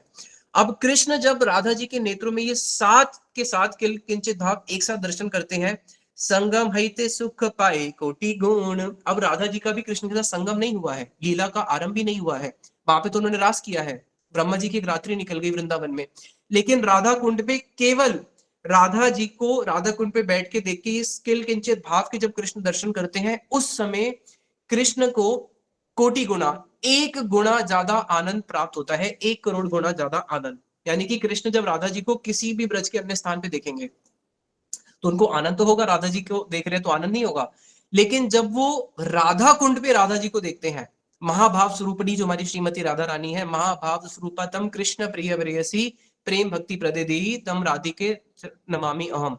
तो जो हमारी राधा रानी है, जो महाभाव स्वरूपा है, जब उनके इस भाव के कृष्ण दर्शन करते हैं राधा कुंड पे, तो वहां पे कृष्ण को जो आनंद हो रहा है वो कितना गुना आनंद है, वो है कोटि गुना, यानी कि 1 करोड़ गुना, जो कृष्ण को राधा जी का स्पर्श करके मिलता है। राधा जी के साथ जब वो रास आदि करते हैं, उनका स्पर्श करते हैं, उनको जो आनंद प्राप्त होता है उससे 1 गुना केवल देखने से हो रहा है। तो सोचो, जब अब उस भाव में जब वो राधा जी को स्पर्श करेंगे, राधा जी के साथ अभी वार्तालाप करेंगे, तब उनको कितना आनंद होगा। इसलिए यस्य अपि अंश लवे न हरति मनाक, कि श्रील रघुनाथ दास गोस्वामी जी ने बोला है कि ब्रज के अंदर तो बहुत सारे स्थान है, तश्रीमान स गोवर्धन की रासस्थली का अपि अलम, कि यहाँ पे भगवान की रासस्थली है वृंदावन, यहाँ पे भगवान का रासस्थली है गोवर्धन। लेकिन ये ब्रज के जितने भी सारे स्थान हैं, यस्य अपि अंश लवे न रहती, राधा कुंड की जो महिमा है उसका केवल 1 अंश, और पूरे के पूरे ब्रज की महिमा को एक तरफ रख दिया जाए, एक तराजू लो और एक तराजू में राधा कुंड की महिमा का 1 अंश रख दो, और दूसरी तरफ पूरे के पूरे ब्रज की महिमा को तराजू की दूसरी तरफ रख दो, तो बताया ये जो 1 अंश है, इस 1 अंश को भी जब ब्रज के सारे जो द्वादश वन है, जितनी भी भगवान की यहाँ पे अनंत लीला स्थली है, अनंत कुंड है, यहाँ पे इतनी सारी गोपियां, तो सब गोपियों के अपने अपने कुंज भी तो होंगे ना, तो 100 करोड़ गोपियां, तो 100 करोड़ गोपियों के 100 करोड़ कुंज भी होंगे। तो ये सारे मिलके भी राधा कुंड की महिमा का ना अपि अर्हति, ये 1 अंश को भी स्पर्श नहीं कर पाते, 1 अंश को भी। तो ऐसे राधा कुंड की महिमा का कौन वर्णन कर सकता है। तो फिर आगे जैसे मानो कृष्ण को एक फूल अर्पित कर रहे हैं, और एक है कि कृष्ण को एक पूरा फूलों का गुच्छा अर्पित कर रहे हैं। तो राधा कुंड पे जब राधा जी का उनके साथ मिलन होता है, वो जो किल किंचित भाव है वो कैसे है कि मानो राधा जी के सारे भाव एक साथ कृष्ण के सामने मैनिफेस्ट हो रहे हैं। इसलिए प्रेम विचित्ते, प्रेम सरोवर में भी ये लीला हुई है, प्रेम सरोवर के अंदर भी राधा जी का महाभाव प्रकट हुआ है, प्रेम विचित्ते, लेकिन वो वंस वाइल होता है। लेकिन राधा कुंड पे तो नित्य ही जो है महाभाव स्वरूपनी, उनका जो कृष्ण के साथ मिलन होता है, कृष्ण को उसमें बहुत आनंद आता है। तो आगे श्रीला रघुनाथ दास गोस्वामी जी राधा कुंड की महिमा में बताते हैं, तद एव मम लालसा अजनी तब एव दास्य रसे यदा तब सरोवरम सरस भृंग संगोल लसत, कि हे राधा रानी, जब से आपके इस सरोवर में मैंने वास किया है, रघुनाथ दास गोस्वामी जी यहीं पे वास करते थे, जब से आपके इस सरोवर के तट पे मैंने वास किया है, हे कमल नयनी, उसी दिन से, जिस दिन से मैंने आपके सरोवर में वास किया, आपके सरोवर के दर्शन करे, आपके सरोवर के निकट में मैंने बैठा, यहाँ पे जो पशु पक्षी हैं उनकी मैंने कलरव सुनी, तो आपके सरोवर के पास वास करने से ही क्या हुआ, मेरे हृदय के अंदर आपके प्रति जो दास्य की वासना है वो अपने आप प्रबल जागने लगी है। इसलिए राधा कुंड पे अगर आप आओगे, और यहाँ जितने भी साधक रह रहे हैं, यहाँ की एक विशेषता है, यहाँ हर कोई वास नहीं कर सकता। वृंदावन में जाके देखोगे तो अनेक संप्रदाय के लोग बैठे हुए हैं वहां पे आपको हनुमान जी के भक्त भी मिल जाएंगे, राम जी के भी मिल जाएंगे, आपको वहां पे कृष्ण के जो परकीय रस नहीं मानते, कृष्ण की स्वकीय रस से उपासना करते हैं, वैसे भी बहुत सारे भक्त मिल जाएंगे राधे राधे बोलते हुए। लेकिन राधा कुंड की एक ऐसी विशेषता है कि यहाँ पे अगर आप आओगे, यहाँ पे आपको केवल गौड़िया भक्तों के ही दर्शन होंगे, जो अपने हृदय के अंदर इस लालसा को लेके बैठे हैं कि हमें राधा जी का दास्य प्राप्त करना है, जिनके हृदय में और कोई लालसा है ही नहीं। क्यों? क्योंकि राधा कुंड का ऐसा स्वभाव है, राधा कुंड का स्वभाव है, जिसको श्री रघुनाथ दास गोस्वामी जी अपने राधा कुंड अष्टक में भी लिखा है, जिसको भी हम गा रहे थे, अपि जन इहि कश्चित यस्य सेवा प्रसादे प्रणय सुरलता स्यात् गोष्ठेन्द्र सूनो सपदि कल मदीशा दास्य पुष्प प्रशस्य राधा कुंडम एव आश्रयो में। मैं ऐसे राधा कुंड का आश्रय लेता हूं जो राधा कुंड के पास में वास करता है। राधा रानी क्या करती हैं, प्रणय सुरलता स्यात् गोष्ठेन्द्र सोनो, उसके हृदय के अंदर एक प्रेम की लता जाग जाती है, कृष्ण की सेवा करने की प्रेम की लता। और उसका फल क्या होता है, वो प्रेम की लता जो है वो साधारण प्रेम की लता नहीं है, वो असाधारण है। क्यों?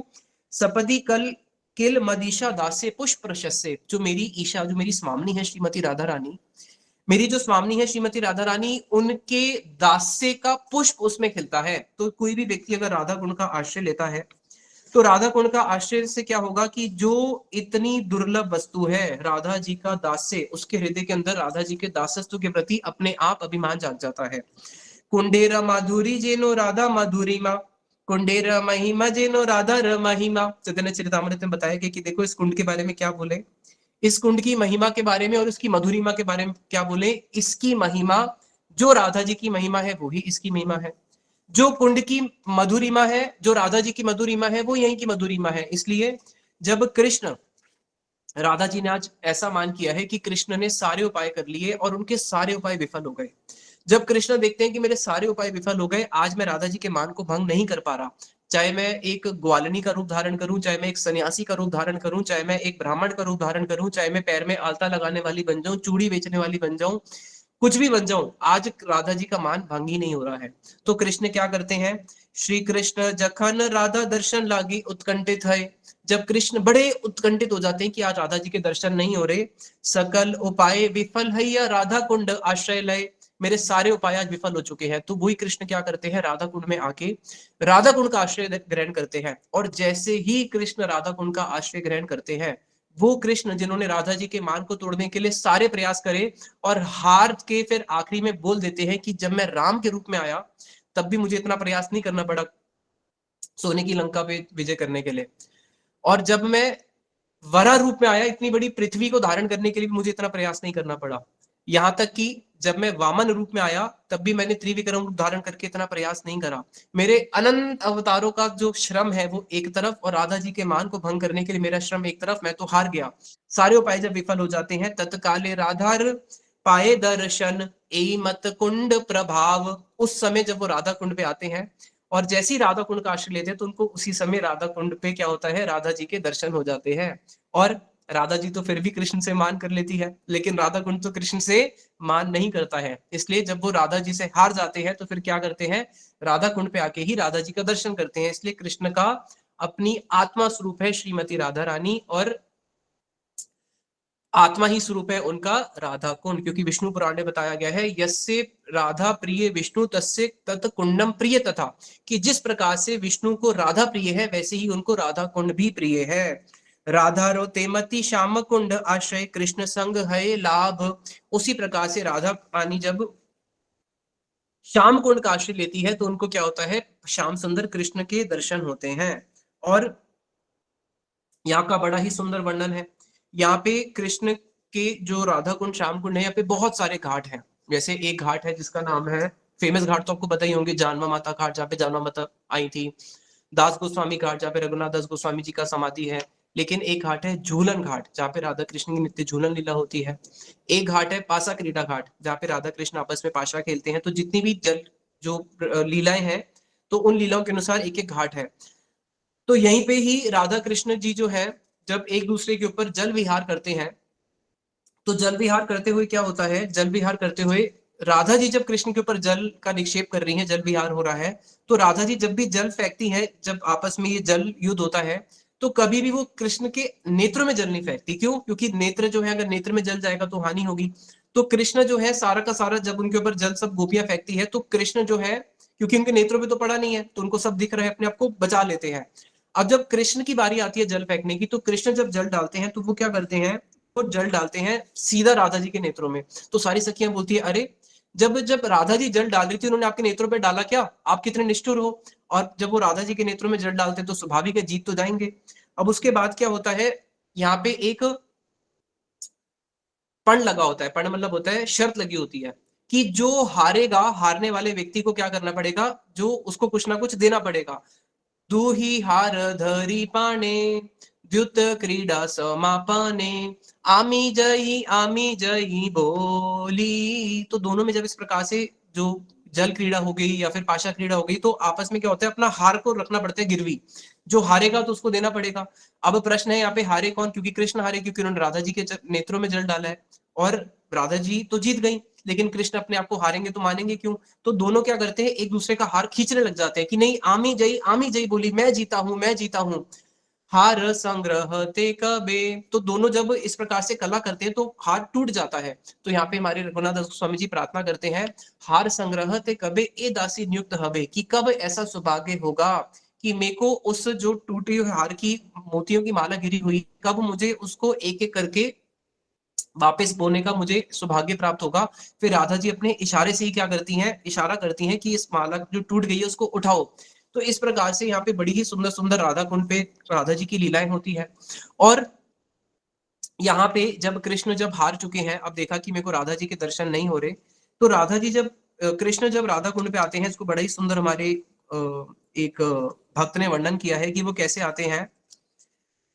श्री कृष्ण प्रेम भिखारी, श्री कृष्ण प्रेम भिखारी, राधा प्रेमेर भंडारी। श्री कृष्ण प्रेम भिखारी, राधा प्रेमेर भंडारी, कि यहाँ पे क्या है, कृष्ण जब यहाँ पे आते हैं वो प्रेम के भिखारी बन के आते हैं।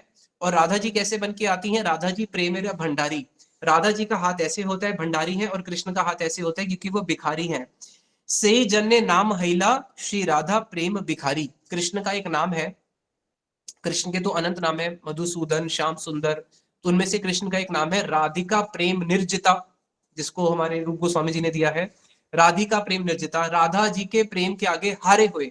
और एक नाम है राधा प्रेम भिखारी, हारे हुए तो हो ही हो राधा जी के प्रेम के आगे, और आपका एक नाम है राधा प्रेम भिखारी, जो राधा जी के प्रेम के भिखारी हैं। अब देखो, अनंत कोटि ब्रह्मांड चले जहार इंगिते, जिनके एक इंगित मात्र से अनंत कोटि ब्रह्मांड चलते हैं। तो सोचो कितना बड़ा इंसान होगा वो भाई, जिसके एक इशारे से इतने बड़ा सब कुछ काम हो रहा हो, तो उसके अंदर तो एक अभिमान होगा ना, मैं इतना बड़ा व्यक्ति हूँ।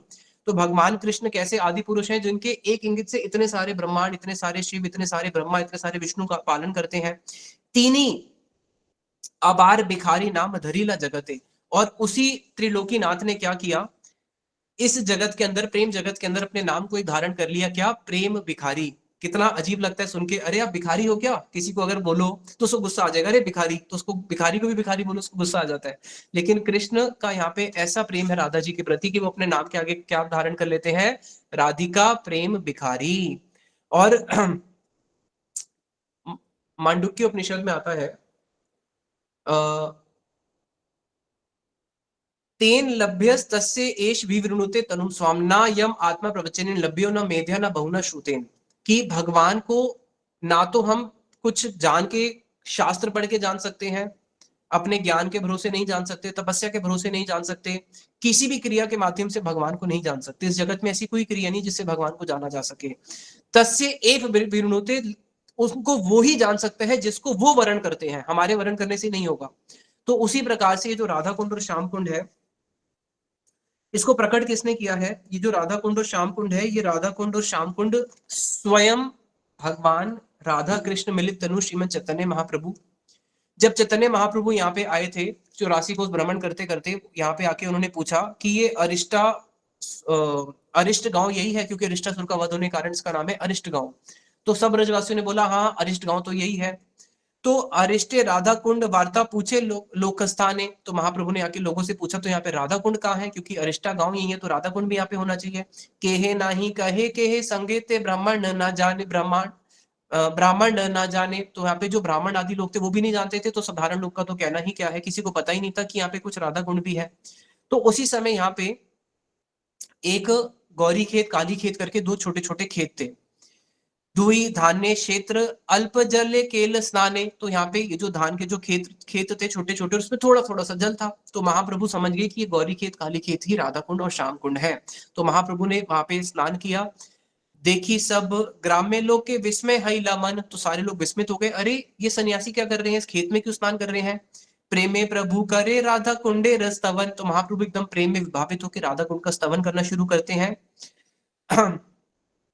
सब गोपी है ते राधा कुंडेर प्रेयसी, तेचे राधा कुंड प्रिय प्रिय रसरसी। सारी गोपियों में जिस प्रकार से राधा जी श्रेष्ठ है, और राधा जी का ही स्वरूप है श्रीमती राधा कुंड। से कुंडे नित्य कृष्ण राधिका रसंगे, जले जल केली करे तीरे रास रंगे। और इसी कुंड पे नित्य भगवान कृष्ण ने बोला था मैं रोज यहाँ पे स्नान करने आऊंगा, तो यहाँ पे रोज नित्य क्या होता है, राधा और कृष्ण का जल केली होती है, और जल केली के साथ में जो कुंड का तट है वहां पे रोज, वहां पे उनकी रास केली भी होती है, रोज भगवान का वहां पे नित्य रास भी होता है। सही कुंडे से ही एक बार करे स्नान, तारे राधा सम प्रेम कृष्ण करे दान। जो भी राधा कुंड में केवल एक बारी स्नान करता है, केवल एक बारी स्नान करने से ही क्या होता है, कृष्ण जो है उसको राधा सम प्रेम, उसको जो है गोपियों का जो प्रेम है कृष्ण उसको दान करते हैं। और तो कहना ही क्या, एई कुंड एक बार जेकर स्नान, यम राजे क्षमता नहीं करी बेशासन। किसी ने अगर एक बारी भी राधा कुंड में स्नान कर लिया तो यमराज के पास इतनी शक्ति नहीं है कि उसके ऊपर कभी शासन कर सके। तो एक बारी यहाँ पे स्नान करने का इतना महत्व है। तो जो राधा कुंड पे रहता होगा उसका तो फिर कहना ही क्या है। तथाए वास करीबे यदि मने मने बोले, अरे वास करना भी छोड़ो, अगर कोई मनी मन में सोचता है कि हाँ हाँ मैं राधा कुंड में वास करूंगा, अभी करा नहीं है केवल करूंगा, उसने मनी मन में इतना संकल्प भी लेता है, कहाते ही जानी ओ भाई से ही फल मिले। अरे भाई यहाँ पे वास करने का फल भी वही है जो वास करने की अभिलाषा करने का फल है। ऐसा ये राधा कुंड स्थान है। अब हम राधा कुंड की, थोड़ा सा समय ज्यादा हो गया, राधा कुंड की माधुर्य को श्रवण करेंगे कि यहाँ का परिवेश कैसा है। जो राधा कुंड है, राधा कुंड के पास में राधा जी की अष्ट सखियां हैं, तो उन अष्ट सखियों के 8 कुंड हैं। ये जो राधा कुंड है ये कैसा है, ये पूरा का पूरा मणिमय सोपान है, जितनी भी इसकी सीढ़ी है सब मणियों से बनी हुई है। और यहाँ का जो एक एक घाट है, यहाँ पे बहुत सारे घाट है राधा कुंड पे। और ये राधा कुंड कैसा है अभी तो हम नेत्रों से देखेंगे हमें बहुत छोटा नजर आएगा, लेकिन नहीं, जो राधा कुंड है और यहाँ पे जितने भी कुंड है ये सब कृष्ण की लीला के अनुसार क्या होते हैं, बड़े होते हैं, छोटे होते हैं। जो पूरी ब्रज भूमि है इसको जीव गोस्वामी जी बताते हैं कमल के पुष्प के आकार है। तो कमल को अगर आप बंद कर दोगे तो क्या होगा, मानो कमल का पुष्प है उसमें 12 पंखड़ी है जो ब्रज के 12 वन हो गए, ठीक है। अगर इसको बंद कर देंगे तो क्या होगा, सब पास पास में हो गया। मानो ये वाली जो उंगली है ये हो गया काम्यवन और ये हो गया वृंदावन, तो देखो कितना दूर है ये काम्यवन वृंदावन। अब भगवान की इच्छा हो रही है उनको काम्यवन जाना है, तो जैसे ही प्रभु की इच्छा होगी काम्यवन जाने, कमल बंद हो जाएगा। अब क्या हो गया, बिल्कुल सीमा, एक कदम रखेंगे सीधा काम्यवन।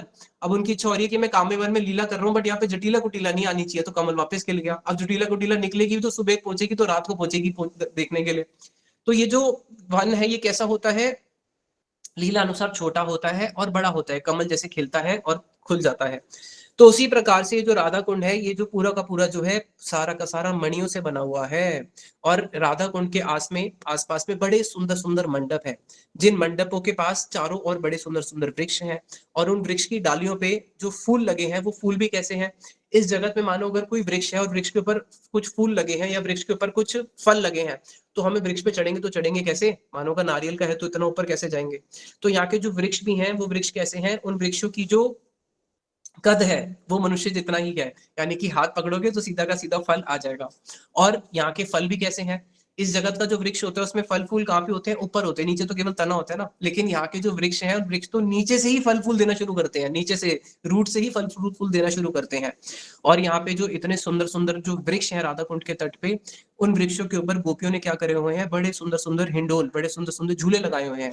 जिन झूलों में क्या होता है, राधा कृष्ण बैठते हैं और झूला झूलते हैं। और वो झूले भी कैसे हैं, वो इस साधारण झूले नहीं है, वो झूले ऐसे हैं जिसके अंदर राधा कृष्ण ही नहीं, अब झूला झूलते झूलते राधा कृष्ण के साथ में जो उनकी अष्ट सखियां हैं वो भी बैठ के क्या करती हैं, उसी झूले में कोई उनको चामा डुलाती है, कोई उनके सामने पीकदानी लेके खड़ी हो जाती है, कोई उनके सामने तांबूल लेके खड़ी हो जाती है।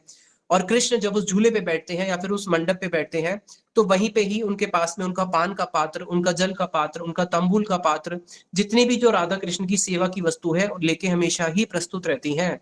और साथ में फिर राधा कृष्ण की लीला की अनुरूप ही इस राधा कुंड के आसपास में गोपियों ने बड़ी सुंदर सुंदर कुटिया बनाई हुई है। जैसे आज भी आप यहाँ पे होगे तो आप देखोगे संतों की भजन कुटी है, तो विशेष रूप से जिनके नेत्रों में प्रेम अंजन होगा तो उनको देखेगा कि यहाँ पे तो गोपियों की भजन कुटी है। तो वो भजन कुटी नहीं, सेवा कुटी। तो वहां पे गोपियां क्या करती हैं, वो जो कुटी बनाई है उस कुटी का साइज कैसा है, ज्यादा से ज्यादा जो मैक्सिमम साइज है कुटी होगी कंठ तक बस, यानी कि झुक के जाना पड़ेगा। और कंठ से फिर और नीचे नीचे आते रहो, एक कुटी होगी जो छाती तक होगी, एक होगी जो नाभि तक होगी, एक होगी जो जानु तक होगी, और एक इतनी छोटी होगी जो बिल्कुल उरु तक होगी। तो ऐसी छोटी छोटी कुटियां हैं। और उन कुटियों के अंदर क्योंकि वो मणि से बनी है तो मणि से बनने के कारण क्या होगा, गर्मी के समय अंदर सर्दी रहेगी, सर्दी के समय अंदर गर्मी रहेगी। तो इस प्रकार से गोपियों ने चारों और बड़ी सुंदर सुंदर कुटिया बनाई हुई है जहाँ पे राधा कृष्ण जी की अनेक मधुर सुंदर सुंदर लीलाएं होती हैं। और फिर यहाँ पे जब कृष्ण आते हैं राधा कुंड के तट पे तो यहाँ पे चक्रवाक पक्षी होता है। चक्रवाक पक्षी को देखते ही कृष्ण को किसका स्मरण होता है, राधा जी के वक्ष तल का स्मरण होता है। जैसे ही अगर आप आगे देखोगे कुछ कुछ जल के ऊपर फेन जम जाती है, तो उस फेन को जैसे ही कृष्ण देखते हैं राधा कुंड के ऊपर, उनको राधा जी की मोती की माला जो है उसका स्मरण होता है। उसके बाद जब वो वहां पे माधुर्य माधुर्य जो ऐसे ऐसे सुंदर सुंदर तरंगे निकल रही हैं, उन तरंगों को देखते ही उनको राधा जी के जो भाव है, उन सारे राधा जी के भावों का स्मरण होता है। और जैसे ही जब वो राधा कुंड को देख रहे हैं, वहां पे सुंदर सुंदर भ्रमर आ जाते हैं, और जब वो भ्रमर आ जाते हैं, मंडराने लगते हैं, तो उनको ऐसे लगता है कि जैसे राधा जी की जो केशवल्ली है, घुंघराले केश हैं, तो इतने सारे भ्रमों को देख के उनको राधा जी के केशों का स्मरण होता है। और जैसे ही वहां पे खंजन पक्षी को देखते हैं, तो खंजन पक्षी को देख के राधा जी के नेत्रों का स्मरण होता है।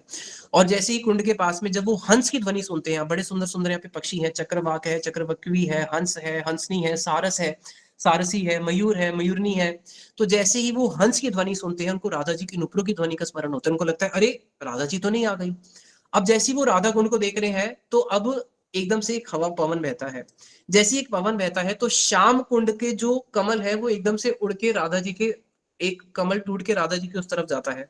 अब राधा जी को जैसे ही कृष्ण आते हैं लिंगन करने के लिए, तो राधा जी एकदम अपने हाथों को ऐसे करके कृष्ण को निषेध कर देती हैं। तो जैसे ही उन्होंने राधा कुंड के पुष्पों को देखा जो एकदम से उल्टे उल्टे हवा चल रही है, तो उस तरफ जा रहे हैं और श्याम कुंड का इस तरफ जा रहे हैं, तो उनको ऐसे लगता है कि मानो ये राधा कुंड नहीं साक्षात राधा रानी है जो मेरे से मान कर रही हैं।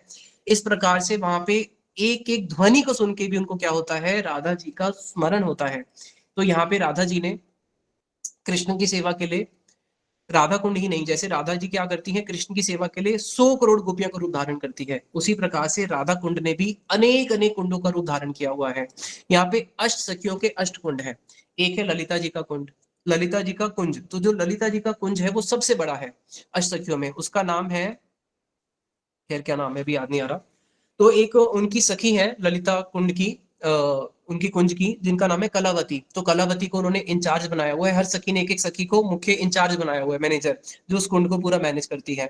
तो ललिता जी ने अपने कुंड में 3 मंजिला एक मंदिर बनाया हुआ है, जिसकी छत पे बैठ के राधा जी और कृष्ण जो है पूरे के पूरे इस राधा कुंड की शोभा का दर्शन करते हैं। अब जैसे आपने देखा होगा, पूर्णिमा का दिन आता है, पूर्णिमा के दिन हम क्या करते हैं, राधा और कृष्ण को सफेद वस्त्र धारण कराते हैं। तो राधा जी की एक सखी है जिसका नाम है इंदु लेखा। तो जो इंदु लेखा का जो कुंज है उसका नाम है पूर्ण इंदु कुंज। उस पूर्ण इंदु कुंज के अंदर उसने क्या किया है, वो पूरा का पूरा जो कुंज है वो चंद्रकांत मणि का बना है। एक होती है अरुण मणि, अरुण मणि होती है जो लाल रंग की होती है, एक होती है हेम मणि, एक होती है चंद्रकांत मणि। तो चंद्रकांत मणि जो है वो बिल्कुल जैसे चंद्रमा होता है ना, चंद्रमा, तो मानो चंद्रमा ही मणि के रूप में अगर आ जाए तो उसको बोलेंगे चंद्रकांत मणि। और चंद्रकांत मणि, जैसे अगर चंद्रमा के ऊपर ही चंद्रमा चमके तो सोचो चंद्रमा की कैसी शोभा होगी। तो चंद्रकांत मणि के ऊपर जब चंद्रमा चमकता है तो उसकी शोभा का कोई वर्णन नहीं कर सकता। तो ये जो इंदु लेखा का कुंज है ये पूरा का पूरा चंद्रकांत मणि का बना हुआ है। तो इसलिए यहाँ के जो वृक्ष हैं वो भी सारे के सारे सफेद हैं, यहाँ के फल भी सफेद हैं, यहाँ के फूल भी सफेद हैं। इसलिए जब राधा और कृष्ण जब यहाँ पे आती हैं, तो राधा और कृष्ण यहाँ पे पूरा का पूरा सफेद अपना वर्ण धारण करके, सफेद अलंकार धारण करके, सफेद वस्त्र धारण करके आते हैं। और पूर्णिमा के दिन यहाँ पे मिलन होता है, इसलिए अगर कोई भी जाती है आ भी जाए तो उनको पहचान नहीं पाता।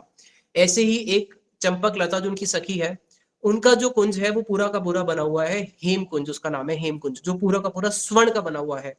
अब राधा जी यहाँ पे क्या करती हैं, राधा जी यहाँ पे पूरा पीला अनुलेपन करके आती हैं, सारे आभूषण भी पीले धारण करती है, नील वस्त्र परिधान, नील वस्त्र भी अपने छोड़ के क्या करती है, पीले वस्त्र धारण करके आती है, ताकि कृष्ण को मैं ठग सकूं। और कृष्ण जो है, कृष्ण कैसे है, कृष्ण तो जो है वो वक्रेश्वर, वो तो जितने भी वक्र लोग हैं उनके भी ईश्वर है, क्रोकेटनेस के मास्टर है। तो कृष्ण क्या करते हैं, कृष्ण की राधा जी मुझे ठगने के लिए पूरा इस चंपक लता कुंज में आ रही है जो पूरा स्वर्ण का बना हुआ है, सारे स्वर्ण के वो धारण करके, ताकि कोई उनको पहचान ना पाए। तो कृष्ण क्या करते हैं, गौर रूप धारण कर लेते हैं, महाप्रभु का रूप, और पूरा का पूरा गौर वर्ण होके वहीं कुंज में चुपचाप बैठे होते हैं। अब राधा जी हास परिहास कर रही है सखियों के साथ, और इस जगत में होता है ना, अगर हम किसी के बारे में कुछ बोल रहे हैं और अगर वो सामने नहीं है तो कुछ भी बोल सकते हैं, तो वहां पे कृष्ण की चर्चा हो रही है। और राधा जी कभी भी कृष्ण के सामने अपने प्रेम को मैनिफेस्ट नहीं करती हैं, सखियों के सामने मैनिफेस्ट करती है। सोई के बास सुनाई ले श्याम नाम, अरे सखी तूने मुझे कौन सा शाम का नाम सुनाया है, कानरे भीतरे गया, जैसी ये मेरे कान के भीतर में गया है, अंदर से जाके इसने मेरे हृदय को जो है क्या कर दिया, मत दिया है। और राधा जी कृष्ण के सामने तो हमेशा अपने प्रेम को छुपा के रखती हैं।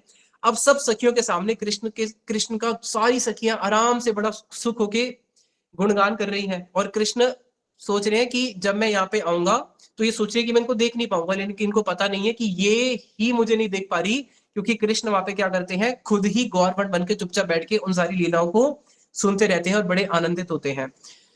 तो फिर कभी कभी क्या होता है, पद्मा सखी जो है जटिला को बुला के ले आती है कि देखो राधा कृष्ण वहां पे मिल रहे हैं। तो जटिला जब यहाँ पे आती हुई तो उनको कृष्ण के दिखते ही नहीं है, केवल राधा जी ही दिखती हैं। तो ऐसे ही फिर एक है रंग देवी। तो रंग देवी ने जो कुंज बनाया हुआ है उसका नाम है मनोहर कुंज। वो पूरा का पूरा शाम का बना हुआ है। वहां पे सारे के सारे वृक्ष जो है वो शाम लताएं हैं, शाम तरु है, शाम फूल है, शाम पक्षी है। पक्षी भी सारे शाम होते हैं। जो इंदुलेखा का कुंज है, अगर वो पूर्ण इंदु कुंज है तो वहां पे सारे पक्षी भी सफेद हैं। तो जो इनका कुंज है रंग देवी का, तो यहाँ पे जो है कृष्ण जब होते हैं तो कभी राधा जी की नानी मुखराई आ भी जाती है तो वो राधा जी को देखती है, कृष्ण को देखते ही नहीं है। क्यों? क्योंकि कृष्ण श्याम वन के अंदर समा जाते हैं श्याम कुंज में ही। ऐसे ही एक है तुंग विद्या जिसका अरुण कुंज है जो लाल बना है, सुदेवी है जिसका हरित कुंज है जो हरे से बना है, चित्रा का कुंज है, विशाखा जी का कुंज है। तो ये जो पूरा का पूरा स्थान है, ये कुंडों का जो स्थान है, यहाँ पे कुंड भी है और कुंज भी है। जैसे हम लोग राधा गोविंद देव जी मंदिर जाते हैं तो वो राधा गोविंद देव जी मंदिर नहीं है, वो राधा गोविंद देव कुंज है। हम लोग राधा दामोदर मंदिर जाते हैं, वो राधा दामोदर कुंज है। हम लोग राधा श्याम सुंदर जाते हैं तो हम राधा श्याम सुंदर मंदिर नहीं जा रहे, वो राधा श्याम सुंदर कुंज है। तो इसी प्रकार से कुंड और कुंजों से व्याप्त ये पूरा का पूरा राधा कुंड है। और हम लोग बहुत धन्य हैं, बहुत धन्य है। क्यों? नाम श्रेष्ठम मनुमपि शचीपुत्रम अत्र स्वरूपम रूपम तस्य अग्रजम उरुपुरीम माथुरीम गोष्ठवटीम राधा कुंडम गिरिवरम इह राधिका माधव श्याम प्राप्तो यस्य प्रतीत कृपा श्री गुरुम तम नतो अस्मि। हम ऐसे गुरुदेव को प्रणाम करते हैं जिन्होंने हमें क्या दिया? नाम श्रेष्ठम, इतना ऊंचा नाम दिया। मनुमपि शचीपुत्रम, हमें शचीपुत्र गौरांग महाप्रभु दे दिए। नाम श्रेष्ठम अनुपि शचीपुत्रम स्वरूपम रूपम, हमें स्वरूप गोस्वामी, रूप गोस्वामी, इतने सारे रसिक गुरुवर मिल गए, उनके सारे ग्रंथ मिल गए। और तो कहना क्या, माथुरीम गोष्ठावटीम चा, इतना सुंदर मथुरा धाम मिल गया, उसमें भी विशेष रूप से गोवर्धन, और सबसे ऊंचा स्थान राधा कुंड और श्याम कुंड मिल गया, जिसकी महिमा का कोई पार नहीं है। यहाँ पे भगवान की बहुत सुंदर सुंदर लीलाएं हुई हैं।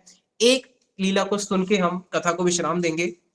कृष्ण जो है, आज उनके मन में इच्छा हुई कि मैं हर, जब उन्होंने रास किया था, रास के अंदर भी सारी गोपियां थी, 100 करोड़ गोपियां थी और 100 करोड़ गोपियों के साथ कृष्ण थे। आज उनके मन में इच्छा हुई कि मैं हर गोपी के साथ इंडिविजुअली मिलना चाहता हूँ, और सारी गोपियां जो है लाइन से खड़ी रहे और एक एक गोपी के साथ में इंडिविजुअली मिलके अपने, उसके हृदय की बात और अपने हृदय की बात आपस में एक्सचेंज करें। तो आज सबसे पहले वो शुरुआत करते हैं राधा जी से। तो राधा कुंड के ही तट पे वो राधा जी को हाथ में कस्तूरी लेके राधा जी का पूरा श्रृंगार कर देते हैं। कस्तूरी और साथ में कुछ गोवर्धन से बड़ी सुंदर सुंदर धातुएं निकलती है, धातु के साथ जोड़ लेके उनको पूरा श्यामवर्ण की बना देते हैं। और उनके हाथ में फिर क्या करते हैं, सर पे मोर मुकुट दे देते हैं, पीतांबर पहना देते हैं, और अपनी मुरली भी कृष्ण राधा जी को दे देते हैं। और उसके बाद उनके हाथ में एक जप माला दे देते हैं और रुद्राक्ष की ओर बोलते हैं चुपचाप बैठ के यहाँ पे जप करना है। कौन सा जप करना है? राधे राधे राधे। शाम कुंड पे जब कृष्ण स्नान करने आते हैं तो राधा जी का नाम जप करते हैं, और कृष्ण भी साथ में बैठ जाते हैं, लेकिन उनके हाथ में माला नहीं है। अब सारी सखियां जब अंदर आती हैं राधा कुंड के तट पे, देखती हैं कि अरे ये क्या हो गया, दो दो कृष्ण कहां से आ गए। एक कृष्ण ने हमारे लिए जीना वो करके रखा हुआ था कि हम अपने घर पे नहीं जा पाती, अब अगर ब्रज में दो कृष्ण आ गए तो अब हमारी क्या गति होगी। तो सारी की सारी सखियां जो है भागती हैं और वृंदा जी के पास। अब वृंदा जी जो है वो हमेशा राधा जी का पक्ष लेती हैं, लेकिन कभी कभी लीला पुष्टि के लिए वो कृष्ण का पक्ष भी ले लेती हैं। वृंदा जी आप ही बताओ कि अब इन दोनों में से कृष्ण कौन से वाले हैं, ये कृष्ण है या वो कृष्ण है। तो वृंदा जी बोलती है कि देखो, जिनके हाथ में माला है वो वास्तविक कृष्ण है वो राधा, लेकिन वो वास्तविक कृष्ण है। और वो क्या कर रहे हैं, मंत्र जप करके उन्होंने राधा जी को जो है कृष्ण बना दिया है, और इसलिए उनकी मंत्रों में ऐसी सिद्धि है कि जो भी उसके निकट गोपी जाएगी वो कृष्ण बन जाएगी। तो अब सारी गोपियां समझ लेती है कि जो माला जिसने पकड़ी हुई है वो कृष्ण है, और साथ में जो कृष्ण बैठे हुए हैं ये हमारी राधा रानी है, लेकिन है वो वास्तविक में वही कृष्ण। तो फिर क्या होता है, जो गोपियां हैं कृष्ण खड़े होकर उनके पास जाते हैं और राधा जी की आवाज में बोलते हैं, अरे ललिते, अरे विशाखे, तुझे पता है मेरे साथ क्या हुआ है। इस कृष्ण ने माला करते करते कौन सा ऐसा मंत्र पढ़ा कि मैं पूरी कृष्ण बन गई। तो वहां पे ललिता बोलती है कि अगर तू पूरी कृष्ण बन गई तो तेरी आवाज, अरे मेरी आवाज कैसे तैसे बच गई, क्योंकि जब ये मंत्र पढ़ रहा था तो उसी समय क्या हुआ, मैंने अपना मुंह बंद कर लिया था, तो मंत्र और कुछ औषधि फेंक रहा था, तो उस समय वो औषधि मेरे मुंह में नहीं गई, इसलिए मैं बच गई, लेकिन पूरा शरीर जो है मेरा कृष्ण बन चुका है, अब मैं करूं तो करूं क्या। तो फिर वहां पे क्या होता है, जब वो पूरे कृष्ण बन चुके हैं, अच्छा लेकिन ये तो बता कि इसने ऐसा करा क्यों और क्या पूरी प्रक्रिया क्या हुई, कैसे इसने किया, तूने अपने आप को निषेध क्यों नहीं किया जब वो तेरे ऊपर मंत्र पढ़ रहा था? उसने कहा नहीं, एक बड़ी गोपन बात है और वो मैं सबके सामने नहीं बता सकती। तो सारी सखियां बोलती है अरे सबके सामने क्यों नहीं बता सकती, हम तो सब सखियां हैं। तो राधा जी ललिता को एकदम हाथ पकड़ती है, बोलती है नहीं मैं तेरे को अकेले में बताऊंगी। तो ललिता जी को तो कृष्ण का स्पर्श पता है, तो ललिता जी बोलती है अरे तू तो बिल्कुल कृष्ण जैसी है। बोले नहीं, मैं ही राधा हूं, इसने मुझे पूरा कृष्ण जैसा कर दिया है। तो फिर वो ललिता जी को अकेले से कुंज में लेके जाती है और वहां पे क्या करती है, उनको जाके पूरा का पूरा मंत्र बता देती है उनके कानों में, यानी कि कृष्ण जो है वहां पे उनके साथ बड़ा सुंदर रास आदि होता है। अब जब ललिता बाहर आती है तो ललिता सब सखियों को बोलती है कि देखो मैं भी ऐसे नहीं बता सकती, तुम्हें अकेले ही जाके सुनना पड़ेगा कि क्या हुआ। तो एक एक करके सारी गोपियों के साथ कृष्ण जो है यहाँ पे उनका बड़ा सुंदर ही मिलन होता है। उसके बाद जो सारी गोपियां हैं अब राधा जी के सामने छुपा के रखती हैं और राधा जी पूछती है कि क्या हुआ। तो बोलते हैं, राधा जी को बोलते हैं अरे तू राधा है या कृष्ण है। तो राधा जी बोलती है अरे मैं राधा हूं। तो यहाँ से कृष्ण बोलते हैं नहीं नहीं ये राधा नहीं, मैं राधा हूं। तो सब सोच रहे थे, अभी तक तो हम कंफ्यूज थे कि दो कृष्ण हैं, अब तो भाई दोनों ही राधा बोल रहे हैं, तो बोल रहे हैं कि हम दोनों ही राधा हैं। तो अब दो दो राधा हो गई। तो इस प्रकार से यहाँ पे कृष्ण की बहुत सुंदर सुंदर लीलाएं होती हैं। और ये जो राधा कुंड स्थान है, इस राधा कुंड स्थान से हम ये प्रार्थना करते हैं कि इस ब्रह्मांड का सबसे ऊंचा स्थान राधा कुंड और इस ब्रह्मांड का सबसे नीच जीव मैं। अभी प्रश्न है कि सबसे ऊंची वस्तु और सबसे नीची वस्तु मिलन हो तो मिलन हो कैसे। तो यहाँ पे श्रीला प्रबोधानंद सरस्वती पाद जी बोलते हैं केवल एक वस्तु है जो दोनों का मिलन करा सकती है, ब्रज और जीव का, और वो है हरे कृष्णा कृष्णा कृष्णा हरे हरे, हरे राम राम राम हरे हरे, भगवान का नाम। इसी के साथ में वाणी को विश्राम देता हूँ। निताई गौर प्रेमानंदे, हरि हरि बोल। हरी हरी बोल। पूरे राधा कुंड की जय और सुंदर गोपाल प्रभु की जय। बहुत सुंदर प्रभु जी, बहुत आनंद आया। और सबसे बड़ी